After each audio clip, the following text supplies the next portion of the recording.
महाकाल यीशु काल जो हर बीमारी का शाफी है। दर्द जैसा भी हो, जख्म जैसा भी हो, मेरे यीशु का खून काफी है। महाकाल यीशु काल जो हर बीमारी का शाफी है। दर्द जैसा भी हो, जख्म जैसा भी हो, मेरे यीशु का खून काफी है।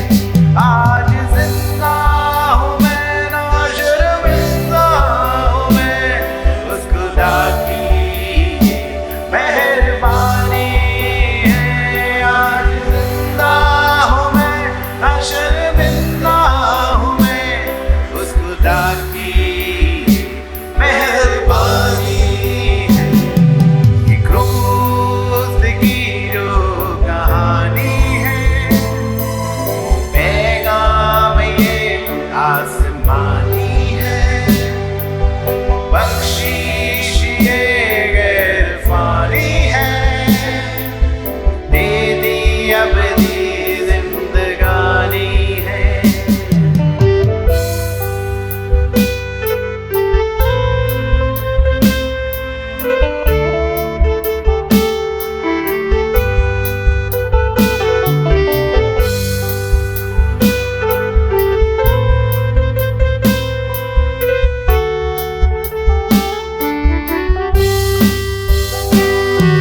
यीशु काल है ये साल जो देता गुनाहों से माफी है।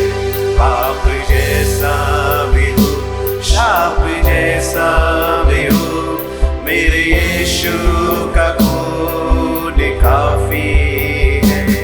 यीशु काल है ये साल जो देता गुनाहों से माफी है। पाप जैसा भी हो, शाप जैसा भी हो, मेरे यीशु का खून काफी। आज कर लो ईमान उस सलीब पर जो जिंदगी की निशानी है। आज कर लो ईमान उस सलीब पर जो जिंदगी की निशानी है। ये क्रूस की जो कहानी है, पैगाम ये आसमानी है। बख्शीश ये गैर फानी है, दे दी अबदी जिंदगानी है। ये क्रूस की जो कहानी है, पैगाम ये आसमानी है। बख्शीश ये इरफानी है, दे दी अबदी जिंदगानी। सो हम धन्यवाद करते हैं उस प्रकाश के लिए कि परमेश्वर में हम हर रविवार जो है वो एक उत्सव मनाएंगे। हालेलुया, कि उसने हमारे लिए एक अपनी जान दी, उसने जान दी, उसने हमारे लिए अपना लहू बहाया, उसने हम सब के पापों से मुक्ति देने के लिए, हालेलुया, वो मनुष्य बना, वो आप बना। ये बातें बहुत अद्भुत है। हालेलुया। क्यों परमेश्वर की स्तुति करनी चाहिए?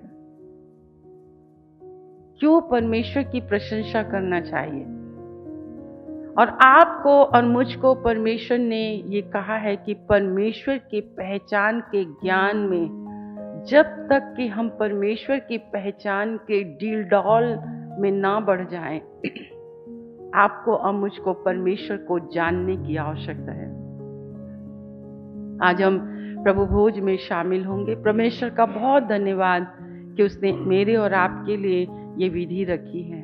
जब तक कि मैं ना आऊं तुम्हें लेने, तुम मेरे स्मरण के लिए यही किया करना। आज मैं बहुत सी बातें आपसे करूंगी, मैं प्रचार नहीं करूंगी, मैं शिक्षा नहीं दूंगी। मैं फ्राइडे के दिन बहुत सारे लोगों से बातचीत की जो इस स्थान पर आए। मैंने सैटरडे मॉर्निंग बहुत सारे लोगों से बातचीत की, परमेश्वर की बातें की, प्रभु के हृदय की बातें मैंने लोगों को बताई। और ये बात बहुत अद्भुत है, जब मैं बाइबल पढ़ती हूँ, उसने सबसे पहला शब्द जो परमेश्वर के मुख से निकला वो निकला उजियाला हो, और उजियाला हो गया। और उसने उजियाले को कहा अच्छा है। आपने बाइबल में इसे नहीं पढ़ा, नहीं देखा। और उसके बाद जब उसने मनुष्य को के लिए कहा, पहले उसने कहा पर फिर उसके बाद उसने मनुष्य को बनाया।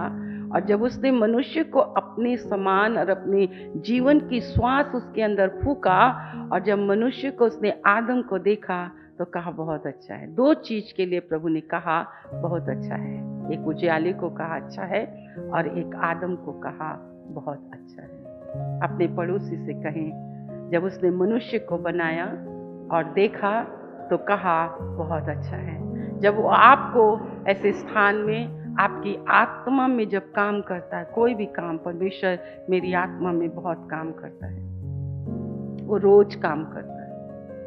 सुबह जब मैं उठ जाती हूँ वो मेरे अंदर काम करता है, दोपहर में वो मेरी आत्मा में काम करता है, पूरे समय जब मैं वहाँ पर अब उसकी हुजूरी में बैठती हूँ वो मेरे साथ काम करता है।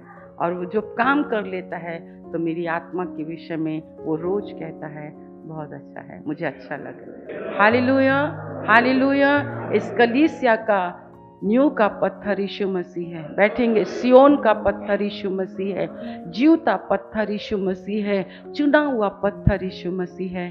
और हम उसी पत्थर से निकले। मैं उसी पत्थर से निकली हूँ, मैं उसी पत्थर से निकली। मेरा धर्म क्या है मालूम है? आइए हम थोड़ा सा वचन हम पढ़ेंगे, मेरे साथ निकालेंगे व्यवस्था विवरण की पुस्तक, उसका 6वां 24-25 दोनों पढ़ लेंगे। आइए। और यहोवा ने हमें ये सब विधियां पालन करने की आज्ञा दी, इसलिए कि हम अपने परमेश्वर यहोवा का भय माने, और इस रीति सदैव हमारा भला हो, और वे हमको जीवित रखे जैसा कि आज के दिन है। और यदि हम अपने परमेश्वर यहोवा की दृष्टि में उसकी आज्ञा के अनुसार इन सारे नियमों के मानने में चौकसी करें तो वो हमारे लिए धर्म ठहरेगा। आपका धर्म क्या है? आपका धर्म क्या है? अपने पड़ोसी से कहें मेरा धर्म क्या है। ठीक है, आपका धर्म क्या है? ठीक है, एक वचन और निकालेंगे, व्यवस्था विवरण की पुस्तक, उसका 4वां अध्याय, उसके 9 वचन से हम पढ़ेंगे, 9 वचन से 10 वचन तक। हाँ, 2 वचन एक साथ पढ़ें। हाँ। यह अत्यंत आवश्यक है कि तुम अपने विषय में सचेत रहो और अपने मन की बड़ी चौकसी करो, कहीं ऐसा ना हो कि जो जो बातें तुमने अपनी आंखों से देखी उनको भूल जाओ, और वो जीवन भर के लिए तुम्हारे मन से जाती रहें, किंतु तुम उन्हें अपने बेटों पोतों को सिखाना। अपने पड़ोसी से बोलें, ये प्रभु का वचन है, ये मेरे लिए है। ठीक है, ये आपके लिए है, ये परमेश्वर है। हमारा धर्म है प्रभु की आज्ञा, विधि और नियमों को। ठीक है, सो परमेश्वर का हम धन्यवाद। अपने विषय में चौकस रहना, मुझे अपने विषय में चौकस रहना है कि सिखाते सिखाते मैं खुद परमेश्वर के विरोध में पाप ना कर जाऊं। पढ़ेंगे 9वां वचन। यह अत्यंत आवश्यक है कि तुम अपने विषय में सचेत रहो और अपने मन की बड़ी चौकसी करो। इसकी चौकसी करना है, ये पूरा आपको यहाँ से आपका मन, जितने मन के चलाए चलते हैं वो शैतान के द्वारा चलाए जाते हैं। उसे परखो कि इस मन में जो आ रहा है ये परमेश्वर की ओर से है कि नहीं। और कैसे पहचानोगे? प्रेम, दया, तरस, ये परमेश्वर का माइंड है, परंतु कठोरता, अपमान, घमंड, ईर्ष्या, जलन, ये शैतान का मन है। बहुत इजी है। बोलो, अपनी आत्मा के विषय में सचेत रहना है और अपने मन के विषय में बड़ी चौकसी करना है। किसको? पास्टर को? एक दूसरे विश्वासियों को बोलो ये मेरी ड्यूटी है, नए वर्ष में मेरे को परमेश्वर काम दे रहा है। बोलो आप इकट्ठा होना भूल रहे हैं, और जब आप इकट्ठा होना भूल रहे हैं तो आप परमेश्वर को इनकार कर रहे हैं। हमें आपका वचन नहीं सीखना है, और जब आप परमेश्वर का वचन सीखेंगे नहीं तो आप परमेश्वर का भय सम्मान कैसे सीखेंगे। और जब आप परमेश्वर का भय मानना ही नहीं सीखेंगे तो आप अपने बाल बच्चों को परमेश्वर का भय कैसे मानना सिखाएंगे। क्या आपके घर के भीतर, क्या आपके जीवन में, क्या आपकी आंखों में, आपके कान में, आपके हाथ में, आपके पैरों में क्या परमेश्वर का भय है? और कब तक मानना है? जब तक मैं और आप जीवित रहें। मुझे प्रभु कहता है जब तक मैं जीवित रहूं अपने परमेश्वर का मैं सम्मान करूं, अपने परमेश्वर का भय मानूं। सही कलीसिया और सही पास्टर वही होता है जो अपने लोगों को परमेश्वर की आज्ञा मानना सिखाता है।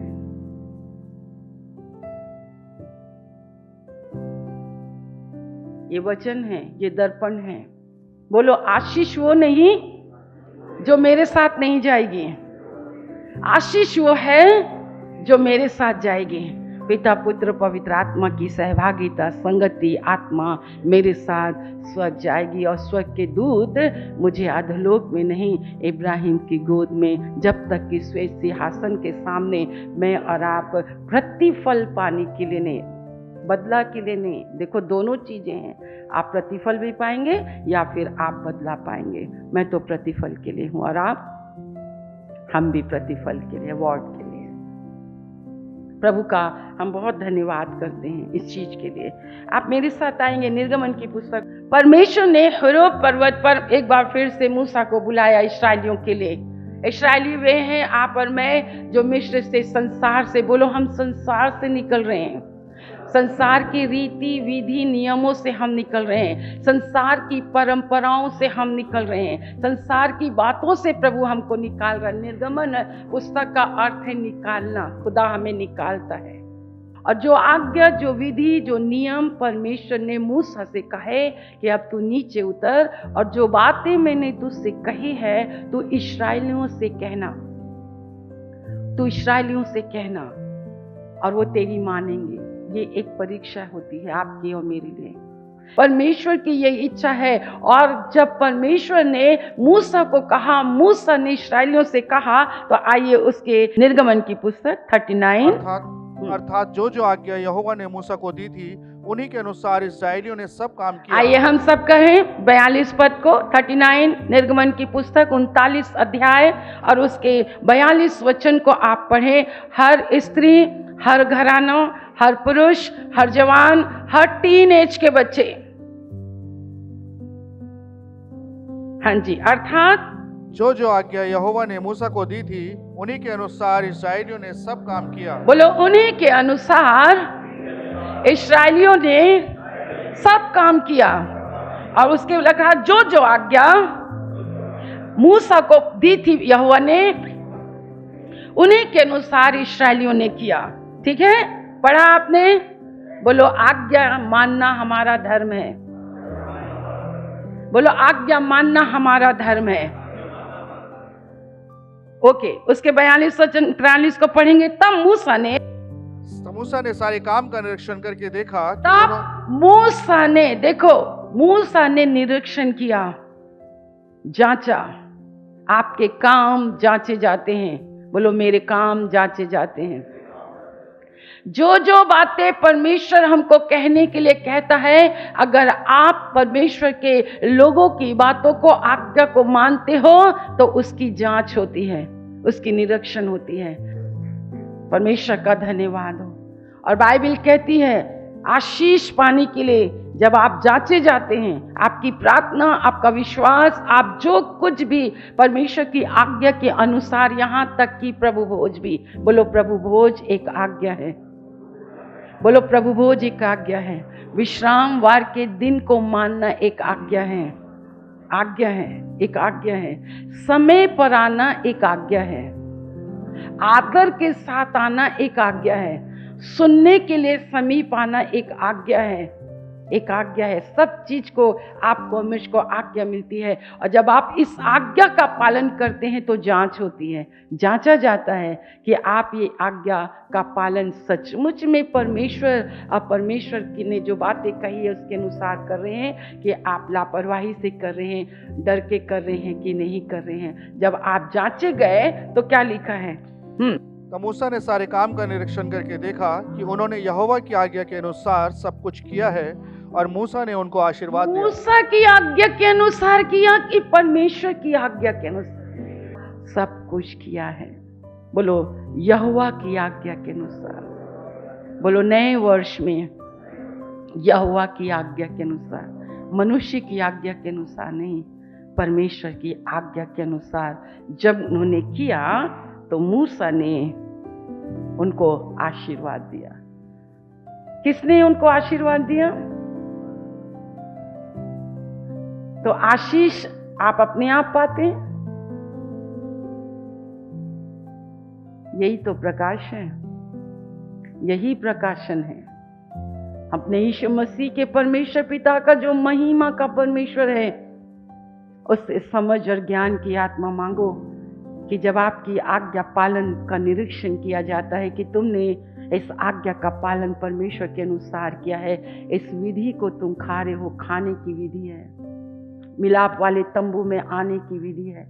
मैंने बहुत सी बातें कही, आज भी हम कह सकते हैं वेदी कैसी होनी चाहिए, वेदी में धूप कौन जलाएगा, याजक के काम कौन करेगा, वस्त्र, मिलाप वाले तंबू की लंबाई चौड़ाई ये मूसा की नहीं थी। नूहा के जहाज को बनाने के लिए नूहा ने नहीं बोला शॉर्टकट बना दो, जैसी लंबाई और चौड़ाई परमेश्वर ने नूहा को दी थी, नूहा ने परमेश्वर के निर्देश, विधि, आज्ञा और नियम के अनुसार बने। परमेश्वर का वचन, एक एक वेदी कैसी होगी, मिलाप वाला तंबू कैसा होगा, याजक के वस्त्र कैसे होंगे, ये कैसे होंगे, वो कैसे होंगे। जब परमेश्वर ने मूसा को आज्ञा, विधि, नियम और निर्देश दिए, और जब मूसा ने इस्राएलियों को कहा, इस्राएलियों ने किया, उनकी जांच की गई, तब ने देखा कि इन्होंने यहोवा के अनुसार किया है। बोलो मुझे परमेश्वर के अनुसार करना है, पवित्र आत्मा के अनुसार करना है, किसी मनुष्य के आधार पर नहीं। मुझे पवित्र आत्मा मुझे बताता है। और देखो हम परमेश्वर के चुने हुए लोगों के लिए भी आज 40 अध्याय में आएंगे, और यहाँ पर निवास स्थान खड़ा हो रहा है। परमेश्वर एक निवास स्थान बना रहा है आपको और मुझको, एक मिलाप वाला तंबू आपको मुझको बना रहा है। कैसे होना चाहिए? मेरी आत्मा वेदी है, मेरी वेदी की आग कभी बुझनी नहीं चाहिए। मुझे कैसे कपड़े पहनना चाहिए, ये सब कुछ लिखा हुआ है। लोग कहते हैं नए नियम में यीशु मसीह के बाद पुरानी बातें पुरानी जैसे, नहीं नहीं नहीं नहीं, यीशु मसीह ने पुराने नियम को पूरा करते हुए नए नियम में आया, और यीशु मसीह ने, मैं कहती हूँ आपको, नया नियम और पुराना नियम दोनों अलग नहीं है, दोनों एक है। Praise the Lord, hallelujah. समय नहीं है, परंतु मैंने बताया जब इस्राएलियों ने, मूसा ने निरीक्षण किया, कि मूसा ने देखा कि इस्राएलियों ने सब कुछ यहोवा के अनुसार किया, तो परमेश्वर, मूसा ने उनको आशीष दी। तो अपने पड़ोसी से कहें, आशीष परमेश्वर के वचन, उसकी दिशा, उसके निर्देश, उसकी विधि और उसके नियम के अनुसार जब हम करते हैं, हम जांच में सही निकलते हैं, तब हम आशीष पाते हैं। और आशीष वो नहीं जो दिखाई देती है, पर आशीष वो है जो मेरे साथ जाएगा। Praise the Lord. और हम सिखाने वालों को भी आप देखिए, आइए उससे पढ़ेंगे, हाँ 31 वचन को, 40 का 31। और मूसा और हारून और उसके पुत्रों ने उसमें अपने अपने हाथ पांव धोए, और जब जब वे मिलाप वाले तंबू में या वेदी के पास जाते थे, तब तब वे हाथ पांव धोते थे, जिस प्रकार यहोवा ने मूसा को आज्ञा दी थी। जिस प्रकार यहोवा ने मूसा को आज्ञा दी थी, जब जब वो मिलाप वाले तंबू में आते थे, लिखा है वेदी के पास आते थे, तब तब वे हाथ पांव धोते थे, जिस प्रकार यहोवा ने मूसा को आज्ञा दी थी। मूसा तो पृथ्वी का नायक था, परंतु मैं तो स्वर्ग का महान महायाजक हूं। जो इस कलीसिया का नींव का पत्थर, मेरे नींव का पत्थर, मेरे सिरे का कोने के सिरे का पत्थर मेरा परमेश्वर है। ये परमेश्वर का वो है, ये विधि परमेश्वर की है। आइए उसके 33 वचन को। और उसने निवास के चारों ओर वेदी के आसपास आंगन की कनात को खड़ा कराया और आंगन के द्वार के पर्दे को लटका दिया। इस प्रकार मूसा ने सब काम को पूरा बोलो किया। इस प्रकार मूसा ने सब काम को पूरा किया। ठीक है, जब मूसा परमेश्वर की आज्ञा के अनुसार उसने सब काम पूरा किया, तब मिलाप वाले तंबू में क्या हुआ देखें 34 वचन। तब बादल मिलाप वाले तंबू पर छा गया और यहोवा का तेज निवास स्थान में भर गया। ओ, जब दो चीज आपस में एक मन एक चीज हो जाती हैं, तो वहां पर लिखा है कि मिलाप वाले तंबू में परमेश्वर की महिमा भर गई। और परमेश्वर इस नए साल में आपको यही देना चाहता है, यही आशीष देना चाहता है, यही आशीष देना चाहता है, यही आशीष देना चाहता है। देखो, यही तो मैं आपको बता रही हूँ, यीशु मसीह की ये देह है ना। देखो, प्रकाशन की बात मैं बोल रही हूँ। यीशु मसीह की देह तोड़ी गई, यीशु मसीह आया। देखो, अगर आप इफिसियों की पत्री में अभी जो प्रकाशन मिल रहा है वो है सबसे पहला परमेश्वर का मनुष्य से अलगाव, मनुष्य का परमेश्वर से अलगाव, मनुष्य का मनुष्य से अलगाव, पति का पत्नी से अलगाव, पत्नी का पति से अलगाव, माँ बाप का बच्चों से, बच्चों से माँ बाप का अलगाव और अलगाव और अलगाव और अलगाव। परंतु एक ही है जिस इस दूरी को खत्म करता है।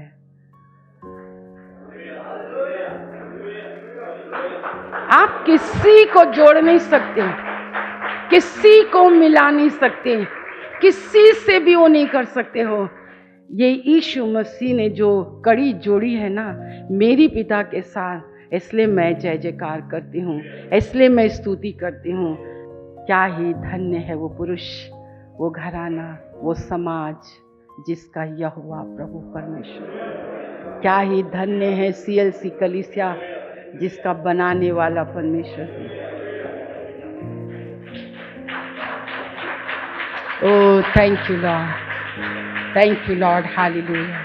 परमेश्वर की महिमा हो, परमेश्वर की महिमा हो। आप कुड़कुड़ाए ना, शिकायत मत करें। यहाँ पर आए जैसे मत आइए, यहाँ पर आए जैसे मत आइए। ये परमेश्वर का घर है, ये मिलाप वाला तंबू है, ये नमूना परमेश्वर का है, वो नमूना परमेश्वर का है। ये परमेश्वर का नमूना है। ये किसी मनुष्य ने नहीं बनाया, मुझे किसी मनुष्य ने इस भूमि पर नहीं भेजा, किसी ने नहीं भेजा। मेरे प्रभु ने जहाँ चाहा मुझे लेकर गया, वहाँ पर लोगों को भेजा। मेरे प्रियो, ये परमेश्वर है, उसका भय मानो, उसके हाथ के नीचे रहो। आप जबरदस्ती घुस नहीं सकते। बाड़ा हटा कर तो देख, बाड़ा हटा कर तो देख। एक अंतिम वचन पढ़ेंगे अगर मुझे आ रहा है। यिर्मयाह की पुस्तक उसका 9वां अध्याय। ये वर्ष परमेश्वर को जानना और समझना है। आपको परमेश्वर की बातें माननी है। मैं परमेश्वर की बातें मानती हूँ, जो मुझसे नहीं हो सकता।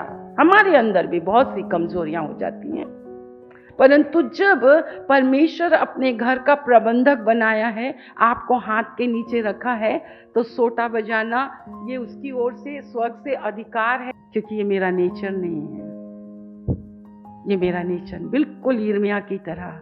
बोलता हूँ तो अंदर जलता हूँ, लोग मुझसे बुरा व्यवहार करते हैं। नहीं बोलता हूँ तो खुद अपने अंदर जलता हूँ, क्योंकि तेरी मार मुझे लगती है।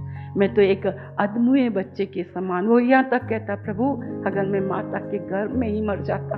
आज परमेश्वर के लोगों की दशा परमेश्वर के सामने।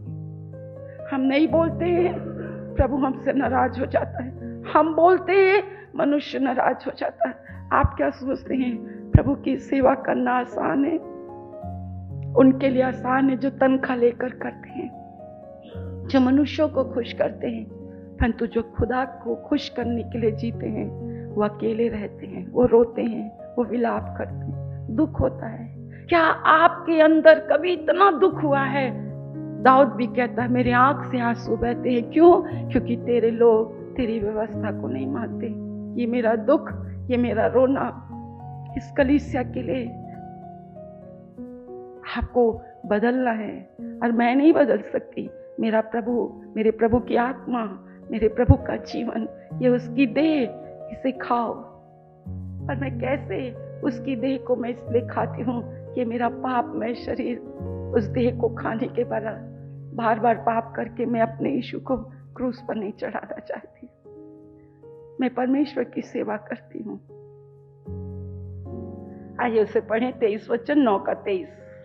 बुद्धिमान अपनी बुद्धि पर घमंड ना करे, न वीर अपनी वीरता पर, न धनी अपने धन पर घमंड करे, परंतु जो घमंड करे वो इसी बात पर घमंड करे कि वो मुझे जानता और समझता है कि मैं ही वो यहोवा हूँ जो पृथ्वी पर करुणा, न्याय और धर्म के काम करता है, क्योंकि मैं इन्हीं बातों से प्रसन्न रहता हूँ। एक दूसरे के मुंह ऐसे आमने सामने मुंह करो, ऐसे। चलो पढ़ो, प्रभु किन बातों से प्रसन्न होता है? यहोवा यूं कहता है, बुद्धिमान अपनी बुद्धि पर घमंड ना करे, न वीर अपनी वीरता पर, न धनी अपने धन पर घमंड करे, परंतु जो घमंड करे वह इसी बात पर घमंड करे कि वह मुझे जानता और समझता है कि मैं ही वो यहोवा हूँ जो पृथ्वी पर करुणा, न्याय, धर्म के काम करता है, क्योंकि मैं इन्हीं बातों से प्रसन्न रहता हूँ। याद करें, उससे बैठ जाएं, जल्दी से याद करें, अमनन करें, अपने विचारों को शुद्ध करें। एक बात कहे, मुझे किसी चीज पर घमंड नहीं करना है। सब कुछ मैंने प्रभु से पाया है, सब कुछ प्रभु का है, सब कुछ प्रभु ने मुझे दिया है कि मैं उसे जानूं, मैं उसे समझूं, क्योंकि वो धर्मी है, न्यायी है, करुणा करता है, धर्म के काम करता है। और यही बातें मेरे जीवन में पाई जाएंगी तो मेरा प्रभु मुझसे खुश होगा। और जब मेरा प्रभु मुझसे खुश होगा तो मुझे अपना पात्र बनाएगा, अपने राज्य के लिए इस्तेमाल करेगा, अपनी कलीसिया के लिए इस्तेमाल करेगा, और मैं अपने प्रभु के लिए एक उसका उपयोगी पात्र बनूंगा। Praise the Lord, hallelujah, hallelujah. आइए अपनी आंखों को बंद करें। हम विनती करते हैं इस तेल और छल के लिए, यीशु के नाम से यीशु का लहू बन जाए, यीशु के नाम से यीशु का लहू बन जाए, यीशु के नाम से यीशु का लहू बन जाए। और जब वे लोग पिए तो सचमुच में वो चंगे हो जाए, वो चंगे हो जाए। हमारे परमेश्वर पिता का प्रेम, प्रभु यीशु मसीह का अनुग्रह और पवित्र आत्मा की सहभागिता जब तक यीशु बात न पनाए हम सबों के ऊपर होती रहे। और एक साथ कहें आमीन, आमीन।